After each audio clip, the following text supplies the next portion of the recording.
महाराष्ट्र में सत्ता का संग्राम, कुर्ला एमएलए के ऑफिस में तोड़फोड़, शिंदे की तस्वीर पर काली पोती, चांदीवली विधायक का भी पोस्टर फाड़ा गया। शुक्रवार को कुर्ला में शिवसेना के बागी विधायक मंगेश कुंडालकर के दफ्तर में कुछ लोगों ने हमला कर दिया। जुबानी लड़ाई अब तोड़फोड़ पर आई। अमित शाह और मोदी जी आपके मंत्री पवार साहब को धमकी दे रहे हैं, क्या ऐसी धमकियों को आप समर्थन करते हैं? संजय राउत। अब तक शिव सैनिक सड़कों पर नहीं उतरे, चाहे कितने भी लोगों को आप खरीद लो। संजय राउत। महाराष्ट्र में सियासी संकट के जिम्मेदार संजय राउत और उद्धव ठाकरे हैं। रामदास आठवले। शरद पवार राजनीति के सबसे बड़े नेता हैं, मैं उन्हें भीष्म पितामह कहता हूं। संजय राउत। हम हार मानने वाले नहीं हैं, हम सदन के फ्लोर पर जीतेंगे, अगर लड़ाई सड़क पर हुई तो वहां पर भी जीतेंगे। संजय राउत। शरद पवार से मीटिंग के बाद बोले संजय राउत, अब बागियों से बात नहीं करेंगे, सीधा फ्लोर टेस्ट में जीतेंगे। देश में जितने विधायक हैं, मैं उनको असम में आने के लिए आमंत्रित करता हूं।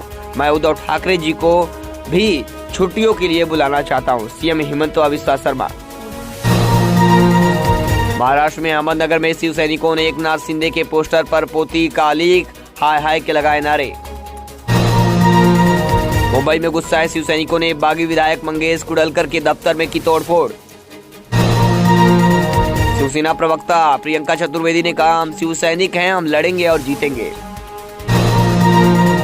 एकनाथ शिंदे का बड़ा दावा, हमारे साथ शिवसेना के 40 विधायक समेत 52 एमएलए का सपोर्ट है। शिवसेना से मैंने एकनाथ शिंदे के लिए सब कुछ किया, लेकिन वह मुझ पर आरोप लगा रहे हैं। सीएम उद्धव ठाकरे।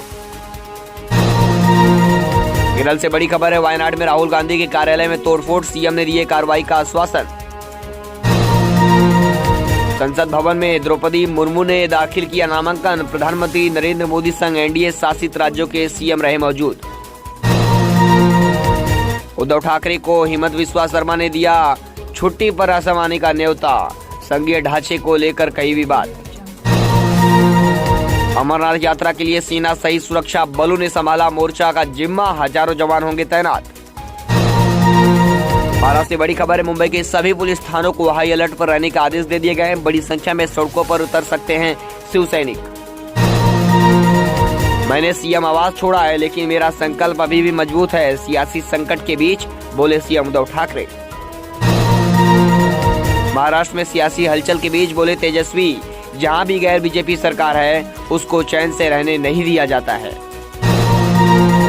सियासी संकट के बीच उद्धव ने दिखाए तीखे तेवर, बोले शिंदे के लिए सब कुछ किया, लेकिन वो मेरे पर आरोप लगा रहे हैं।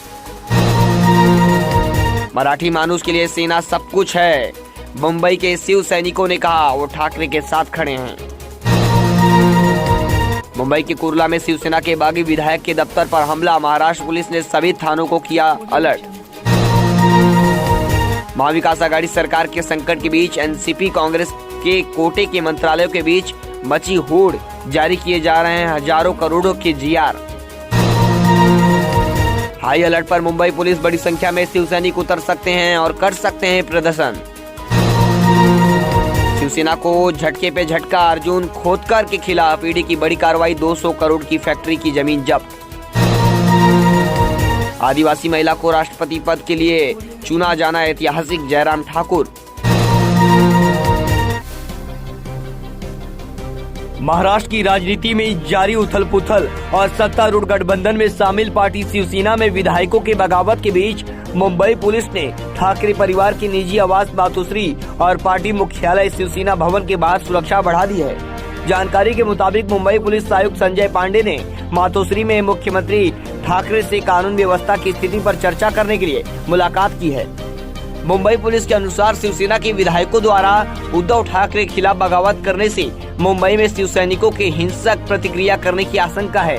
एक पुलिस अधिकारी ने बताया कि मुंबई शिवसेना का गढ़ है और राज्य की राजधानी भी है, इसलिए पुलिस किसी भी अप्रिय घटना से बचने के लिए पूरा एहतियात बरत रही है। बता दें कि इससे पहले जब शिवसेना में छगन भुजबल और नारायण राणे जैसे नेताओं ने बगावत की थी, उस समय शिवसेना कार्यकर्ताओं का काफी हिंसक प्रदर्शन देखने को मिला था। मुंबई पुलिस ने बांद्रा में स्थित ठाकरे परिवार के निजी घर मातोश्री और दादर में स्थित पार्टी कार्यालय शिवसेना भवन समेत कई अन्य महत्वपूर्ण स्थानों की सुरक्षा बढ़ा दी है। गौरतलब है कि बगावत से नाराज शिवसेना समर्थकों ने गुरुवार को माहिम के बागी विधायक सदा सरवकर की तस्वीर वाले एक बैनर पर कालिक लगा दिया था और उस पर गद्दार लिख दिया। बता दें कि सरवकर इस वक्त गुवाहाटी में एकनाथ शिंदे के साथ है। बताया जा रहा है कि मुंबई पुलिस ने शिवसेना के बागी विधायकों के घर और कार्यालयों की भी सुरक्षा बढ़ा दी है। इसके साथ ही शिवसेना के सभी शाखाओं के बाहर पुलिस का सख्त पहरा है। जानकारी के मुताबिक नागपुर में भारतीय जनता पार्टी के वरिष्ठ नेता और पूर्व मुख्यमंत्री देवेंद्र फडणवीस के आवास की भी सुरक्षा बढ़ा दी गई है। हाँ, तो हम सब लोग जानते हैं कि 2019 के विधानसभा के चुनाव में बीजेपी, शिवसेना, आरपीआई हम एक साथ लड़े थे और मैंडेट जो महाराष्ट्र की जनता का है, जनता का बीजेपी के नेतृत्व में सरकार स्थापन करने का मिला था। बीजेपी को 1 से 5 सीटें मिली थी और 56 सीटें शिवसेना को मिली थी। तो दोनों ने मिलकर मतलब सरकार बनाने की आवश्यकता थी, लेकिन शिवसेना ने बीजेपी को धोखा दिया। 2019 में शिवसेना ने बीजेपी को तो धोखा दिया, लेकिन एकनाथ शिंदे ने शिवसेना का धोखा किया। मतलब एकनाथ शिंदे जी ने अलग होकर एक बहुत बड़ा चैलेंज माननीय उद्धव ठाकरे जी के सामने रखा है। कम से कम 42 एमएलए उनके साथ है, जो 56 एमएलए है उसमें जो 42-43 एमएलए अभी उनके पास है और भी 4-5 एमएलए उनके पास आने की संभावना है। और अभी मतलब बहुत ही जल्द माननीय देवेंद्र फडणवीस जी मुख्यमंत्री बन सकते हैं। एक तो एकनाथ शिंदे जी ने देवेंद्र फडणवीस जी और बीजेपी के साथ बात करनी चाहिए और बीजेपी ने भी एकनाथ शिंदे जी के साथ बातचीत करके बहुत जल्द ही मतलब अपनी सरकार स्थापन करने का जो पत्र है ये माननीय राज्यपाल साहब को देने की आवश्यकता है। और कम से कम 169-170 तक एमएलए मतलब एनडीए के साथ, महायुति के साथ आ सकते हैं। और मुझे लगता है कि एकनाथ शिंदे जी ने बहुत बड़ा डेडरिंग कर दिया है। बहुत दिनों की नाराज़ी जो एमएलए की है, विधायकों की है, ये उन्होंने अभी इस निर्णय के माध्यम से मतलब उद्धव ठाकरे जी के सामने रखी है। और जिस तरह राज्य चलाना है वो चलाने के लिए वो माननीय उद्धव ठाकरे जी उतने कैपेबल नहीं थे और उन्होंने मतलब बीजेपी को छोड़ने का निर्णय नहीं लेना चाहिए था। लेकिन अभी उनको बहुत बड़ा फटका बैठा है और अभी जल्द ही मतलब देवेंद्र फडणवीस जी के नेतृत्व में महायुति की सरकार, एनडीए की सरकार आएगी और एक बहुत ही अच्छा परिवर्तन होगा।